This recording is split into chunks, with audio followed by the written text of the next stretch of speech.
A very good morning to all of you. 4th of March 2024 आज 3:20 पे हुई थी मेरी सुबह। चाह रखने वाले मंजिलों को ताकते नहीं, बढ़कर थाम लिया करते हैं। जिनके हाथों में हो वक्त की कलम, अपनी किस्मत खुद लिखा करते हैं। वक्त पे उठना, वक्त पे सोना, सबसे पहला है ये जीवन का गहना। वक्त से लड़कर जो नसीब बदल दे, इंसान वही जो अपनी तकदीर बदल दे। कल क्या होगा कभी मत सोचो, क्या पता कल वक्त खुद अपनी तस्वीर बदल दे। किसी ने मुझे लिखा है कि here I am not able to manage the study time without any kids and you are uploading videos daily with managing your studies, really commendable, God give me some strength, seriously. देखिए, इनके message में ना ये साफ साफ बात झलकती है कि सिर्फ टाइम होना पढ़ाई के लिए काफ़ी नहीं होता। अब ये जैसे लिख रही हैं, इनके पास तो फुल टाइम है, फिर भी इनका पढ़ाई करने का मन नहीं करता। और इन्होंने मेरे लिए लिखा है कि मेरे पास बच्चा है, कहीं ना कहीं घर की भी जो माइनर रिस्पॉन्सिबिलिटीज़ होती हैं वो तो रहती ही हैं हर किसी की, तो वो भी हैं। यूट्यूब भी चला लेती हूँ, पढ़ाई भी कर लेती हूँ, वर्क फ्रॉम होम भी कर लेती हूँ। तो मैं ये तारीफ़ के लिए नहीं बोल रही हूँ, खैर मैं तारीफ़ अपनी खुद की बहुत करती हूँ, इसमें कोई दो राय नहीं, कोई शक नहीं है, और हमेशा करती रहूँगी क्योंकि वो मेरा हक है। अपनी तारीफ़ करना हर किसी का हक है, किसी और से तारीफ़ की डिमांड मत करो, वो आपका हक नहीं है, लेकिन खुद की तारीफ़ आप खुद कर सकते हो। खैर मैं वापस इनके मैसेज पे आती हूँ। तो जैसे इनके मैसेज से आपको खुद पता लगेगा, इनके पास तो फुल टाइम है ना, फिर भी ये नहीं कर पा रहे। तो टाइम ही सब कुछ नहीं है, टाइम पे सारा दोष मत दो कि मेरा तो बच्चा है, मेरी लाइफ है, मेरी फैमिली है, मैं क्या करूँ, मैं कैसे पढ़ाई करूँ, टाइम बहुत कम है। मैंने पहले भी बोला है, जिसके पास टाइम कम है उसको टाइम मैनेज करने की ज़रूरत ही नहीं है, उसका टाइम अपने आप मैनेज होता जाएगा। उसमें लगन होगी तो वो प्रायोरिटीज़ अपने आप बना लेगा कि आज मेरी पहले ये प्रायोरिटीज़ हैं, जो मेरे पास टाइम है पहले मैं इन प्रायोरिटीज़ को कंप्लीट करूँगा और उसके बाद फिर सेकेंडरी प्रायोरिटीज़ को। हमेशा अपने दिन को ना प्रायोरिटीज़ में डिवाइड करिए। आपके काम ज़िंदगी में कभी ख़त्म नहीं होने वाले, कभी भी नहीं। आज कोई काम आप आज कर रहे हो, कल वो काम फिर आपके सामने खड़ा होगा, नेक्स्ट डे फिर आपके सामने खड़ा होगा।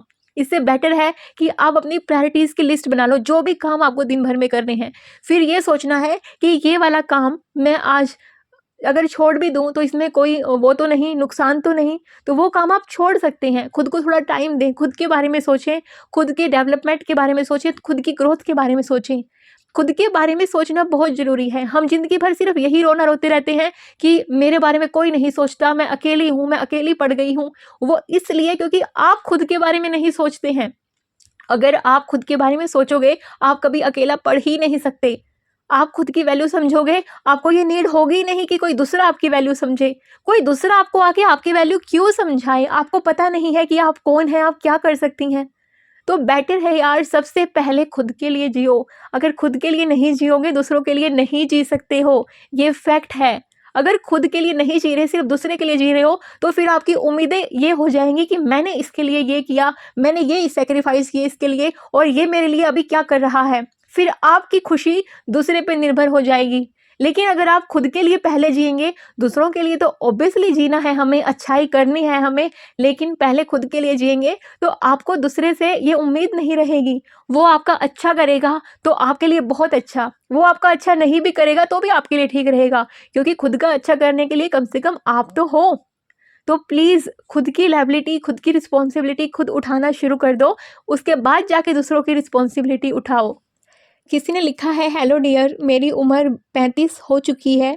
मैंने बहुत सारा टाइम जो है वेस्ट कर दिया है, और मैं अभी भी बहुत सारा टाइम वेस्ट करती हूँ। कभी कभी बहुत मन करता है पढ़ाई करने का, कभी कभी बिल्कुल भी नहीं करता, बस रूम में बैठी रहती हूँ, बुक्स को देखती रहती हूँ। मेरा पीजीटी हिंदी का टेस्ट है, क्या कैसे करूँ? आपको जब भी ऐसा लगे ना कि पढ़ाई करना चाहते हैं लेकिन मन नहीं है, तो खुद से एक चीज़ बोलिएगा कि ज़्यादा देर नहीं पढ़नी, 10 मिनट पढ़ लेते हैं, 10 मिनट बाद ये बुक बंद करके साइड कर देंगे। तो क्या पता उस 10 मिनट में आपका सही में और अच्छे से मन करने लग जाए पढ़ाई का, और वो 10 मिनट आप कंप्लीट कर लो, तो फिर आप ये सोचना कि 10 मिनट में इतना हो गया, चलो क्यों ना 10 मिनट और करके देखी जाए। पहले दिन बस आपके दिमाग को इतना ही बेवकूफ़ बनाओ, 10 से 20 मिनट, 30 मिनट। जब धीरे धीरे 2-3 दिन ये करोगे ना, अपने आप आपको लगेगा कि हाँ यार, मैं कुछ गेन कर रहा हूँ। फिर धीरे धीरे आपका दिमाग जो है हैबिचुअल हो जाएगा। देखिए यार, हमारा जो दिमाग है, हमारा जो मन है, जो भी चीज़ें थोड़ी सी मुश्किल होती हैं, कठिन होती हैं, उनसे हमेशा दूर भागना चाहता है। आप कभी कोई मूवी देखेंगे, सीरियल देखेंगे, आपका कभी मन नहीं करेगा कि चलो इसको यहीं पे बंद कर देते हैं और चलते हैं, उठते हैं। सिर्फ पढ़ाई करते हुए ही, अच्छे काम करते हुए ही हमारा ये मन भागने लग जाता है। इस मन को थोड़ा सा कंट्रोल कर लो, मन के कंट्रोल में आप मत आओ।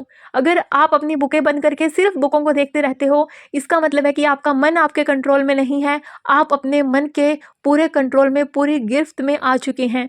उससे बाहर निकलना बहुत ज़रूरी है, नहीं तो लास्ट में पछतावे के अलावा आपके हाथ में कुछ भी नहीं होगा। किसी ने लिखा हुआ है कि मैम मैं ना मॉर्निंग में 2-3 बजे उठ जाती हूँ, लेकिन पढ़ाई करते हुए मन इधर उधर चला जाता है। आपके साथ ही नहीं, हर किसी के साथ ऐसा होता है। पढ़ाई करते हुए मन इधर उधर चला जाए तो उस मन को वापस खींच के पकड़ के ले आओ। एक बार जाएगा, एक बार लाओ, 100 बार जाए, 100 बार लाओ। इसके अलावा इसका कोई और रेमेडी नहीं है। आपको उसको वापस लाना पड़ेगा। एक ज़रिया आप कर सकते हो, बोल बोल के पढ़ाई कर सकते हो। दूसरा आप कर सकते हो कि खड़े होके चलते हुए पढ़ाई कर सकते हो। क्योंकि एक टाइम ना ऐसा आता है, जैसे हमारी ना 20-25 मिनट तक कंसंट्रेशन बनता है, फिर हर किसी का माइंड ना बहुत तेज़ भागता है कि पता नहीं हम बैठे ही कहीं पे होते हैं और माइंड कहीं पे होता है। उसको वापस लाने का एक ही तरीका है कि पेंसिल लेके प्रॉपर अच्छी पोजीशन पे बैठ के और प्रॉपर लाइन बाय लाइन बोल बोल के पढ़ो, तो उससे भी माइंड कहीं और नहीं जाएगा। क्योंकि हम बिना अच्छे से देखें, बिना अच्छे से सोचें वो बोल नहीं सकते हैं, तो फिर माइंड वहीं पे रहेगा जब हम चीज़ें बोल बोल के पढ़ेंगे। दूसरा ये कि हम चलते हुए भी पढ़ाई कर सकते हैं, वॉक करते हुए पढ़ाई कर सकते हैं। कभी भी आपका माइंड इधर-उधर भागने लगे तो आप ये तरीके अपना सकते हैं। बाकी उसको वापस खींच के लाने के अलावा कोई भी इलाज नहीं है। आप में से ना बहुत इंडिपेंडेंट होने की बात करते हैं, और मेरे पास जैसे कमेंट भी आए हुए थे यूट्यूब को लेके, और जो मैंने वर्क फ्रॉम होम जॉब है उसके बारे में यार मैंने बहुत बार बातें करी हैं, तो प्लीज़ आप वो वीडियोस जाके रेफ़र कर सकते हैं। आज मैं यूट्यूब के बारे में ही बात करूँगी कि अगर आपको इंडिपेंडेंट बनना है, किसी ने मुझसे पूछा था कि क्या यूट्यूब से पैसे मिलते हैं, यूट्यूब में पैसे बनते हैं? जी हाँ, बिल्कुल बनते हैं। और सिर्फ यूट्यूब से ही नहीं, यूट्यूब पे आने के बाद आपके पास बहुत सारे ज़रिए होते हैं, प्रमोशंस होते हैं वीडियोज़ के, बहुत सारे ज़रिए होते हैं पैसे कमाने के। पैसे की कमी नहीं रहेगी यूट्यूब पे आने के बाद। अगर कहीं ऐसा इस प्रॉब्लम में है ना कि हमारे बच्चे छोटे हैं, हम बाहर भी नहीं जा सकते, क्वालिफ़िकेशन भी कुछ ऐसी होती है कि इतना ईज़िली जॉब मिल नहीं सकती, और वर्क फ्रॉम होम जॉब मिलना सही में इतना ईज़ी टास्क नहीं है अगर आप ढंग की जॉब की बात करो तो। और अगर आप जल्द से जल्द कोई चीज़ चाहते हैं तो वो हो नहीं सकती। अगर मैं यूट्यूब की भी बात करूँ तो उसमें डिपेंड करता है आप कितनी मेहनत कर रहे हो, और कहीं न कहीं लक फैक्टर है। मैं फिर से वही कहूँगी, लक फैक्टर सिर्फ 1% होता है, 99% आपकी मेहनत ही होती है। और अगर आप यूट्यूब पे आना चाहें तो सबसे बेस्ट ऑप्शन है यूट्यूब को कैसे सीखना है, कैसे वीडियो डालनी है, वो सब कुछ भी आपको यूट्यूब पे ही मिल जाएगा। लेकिन आपको मेहनत करनी पड़ेगी। स्टार्टिंग में आपको बिना कुछ भी एक पैनी कमाए आपको मेहनत करनी पड़ेगी सिर्फ़, है ना? स्टार्टिंग में बहुत अजीब लगता है कि कुछ भी पैसा नहीं मिल रहा, और काम कर रहे हो, तो दूसरों को देख के ऐसा मत करना कि जैसे बेसिकली मोटो रहता है ना कि सिर्फ पैसा कमाने के लिए यूट्यूब पे आना, तो वो ज़्यादा लंबे टाइम तक नहीं टिक पाते हैं, क्योंकि स्टार्टिंग में सिर्फ हमें बिना कमाई के सिर्फ मेहनत करनी होती है। तो सोचना जितना आसान है, करना उतना ही मुश्किल है। अगर आपका कहीं न कहीं थोड़ा बहुत भी कुछ नया करने का इंटरेस्ट हो ना, तब आप आ सकते हैं। अगर आप उसमें कुछ भी नया करने का जज़्बा होगा, तो आप चीज़ों को सीख भी जाओगे, समझ भी जाओगे, और सीखने में टाइम लगता है। जैसे किसी ने मुझसे पूछा था कि आपने एडिटिंग अभी सीखी क्या? तो मैंने बताया था कि एडिटिंग सीखना में टाइम लगता है, ऐसे ही नहीं आ जाती कि 1-2 दिन में हम सीख जाएँ। बहुत सारी गलतियाँ होती हैं, स्टार्टिंग में बहुत ही स्लो हमारी स्पीड होती है एडिटिंग में, हमें समझ में नहीं आता क्या करना है, लेकिन धीरे-धीरे चीज़ें हो जाती हैं।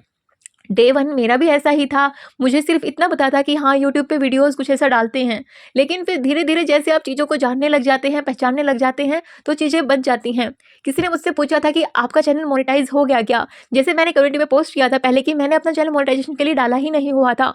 लेकिन बाद में आप लोगों के ही सजेशन आए हुए कि ये आपकी मेहनत है और आपको इस पैसे की नीड नहीं है, आप कहीं और इस पैसे को यूज़ कर सकती हैं। तो मुझे वो चीज़ें बहुत जेन्युइन लगी। हाँ, मैंने अपना चैनल मोनेटाइज़ेशन के लिए भेज दिया था, और मोनेटाइज़्ड होके, रिव्यू होके मेरा चैनल मोनेटाइज़्ड हो चुका है ऑलरेडी।